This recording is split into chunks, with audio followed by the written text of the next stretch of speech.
Wei Wuxian and Lan Sijue were sitting on a hill playing Guqin, and Wei Wuxian chatted with him, asking him how Han Wangjun taught him how to play. You used to hold Qinqi in your arms, and there was a stream of saliva on it. Wei Wuxian poked out the black history again maliciously. Tell me honestly, did you also lie on the Wangji Qin, and the saliva flowed all over the place on the strings? When Lan Sijue heard the words, his face immediately turned red, and he quickly denied. Not at all. But this time Wei Wuxian was the one who fell asleep on the Guqin. He thought when Lan Wangji returned, he would plan the Guqin to show how much he misses him. But Lan Wangji was delayed by something, so he came back late. Wei Wuxian stroked the strings of the WANGXIAN over and over again, just like his lover had done countless times, and he gradually felt drowsy. Because he missed 13 years with Lan Wangji, he now tried different ways to be nice to Lan Wangji, to surprise him, and to make him smile. The past cannot be chased, but there will be a bright future, finally giving him a chance to make up for the love he owed. It's just that he always felt that there was too little time with Lan Wangji. People are greedy, and the word forever feels very short. Drowsiness struck again, and when he closed his eyes, he finally fell asleep on the Guqin. It's just that although Wangji Qin has the same name as his Lan Zhan, it can't compare to Han Wangjun's firm but soft chest. He didn't sleep comfortably, and in his dream, it seemed like someone was strangling him with strings.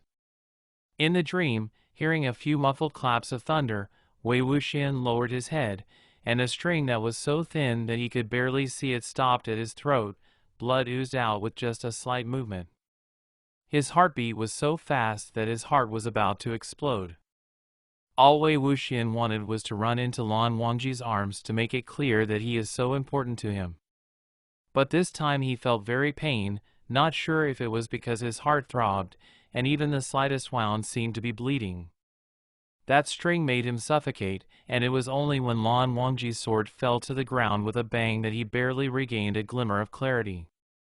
Then he heard himself asking, his voice was sour and clear as if he already knew about reincarnation, but he still couldn't resist the pain in his limbs. You have waited for me for so many years, what if I don't love you at all?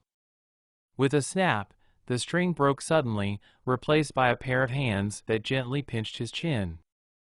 I've been waiting for you for so many years.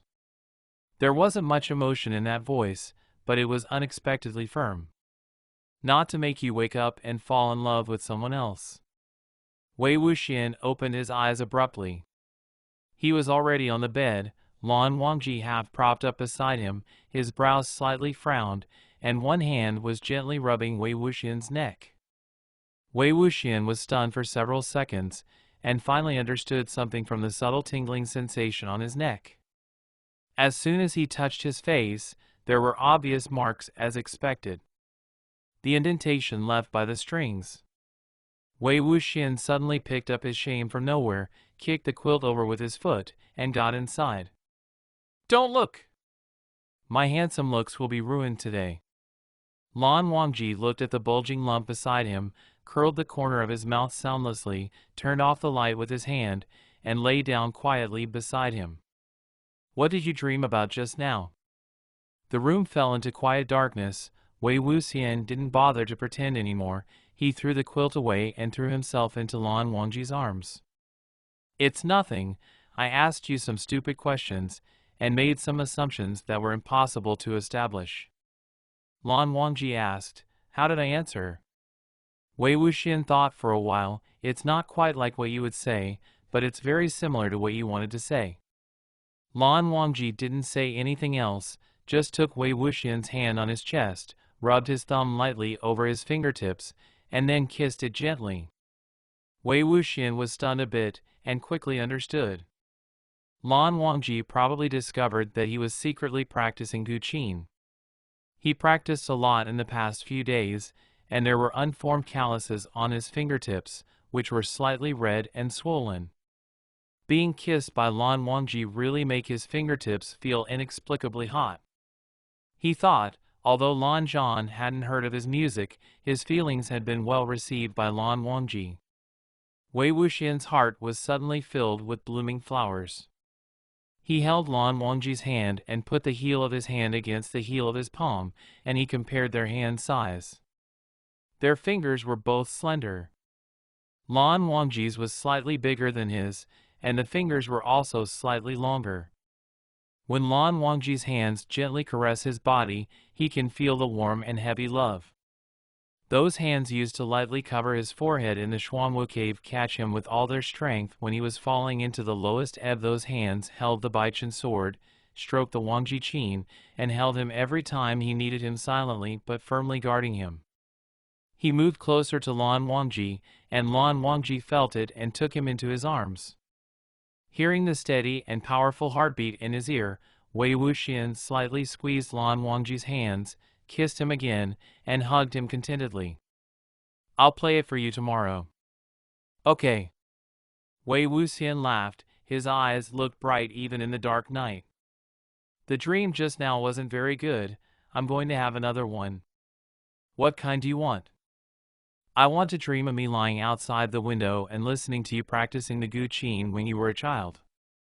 Lan Wangji didn't expect him to say that. Whether it's practicing swordsmanship, practicing Gu Qin, or memorizing books, they were all an indispensable part of his cultivation when he was young. The time was dull, but he didn't mind. No matter how outstanding people are, they are nothing more than ordinary days and nights of hard work. Wei Wuxian continued, "I promise not to interrupt you, not to throw flowers, not to throw balls of paper. When you're done practicing, I'll sneak in while your uncle is away. I'll just praise you for playing well, and then rub your hands for you. Although I know you won't tell me even if it hurts." His voice gradually weakened as if he fell asleep, "but your hands will be fine with a kiss."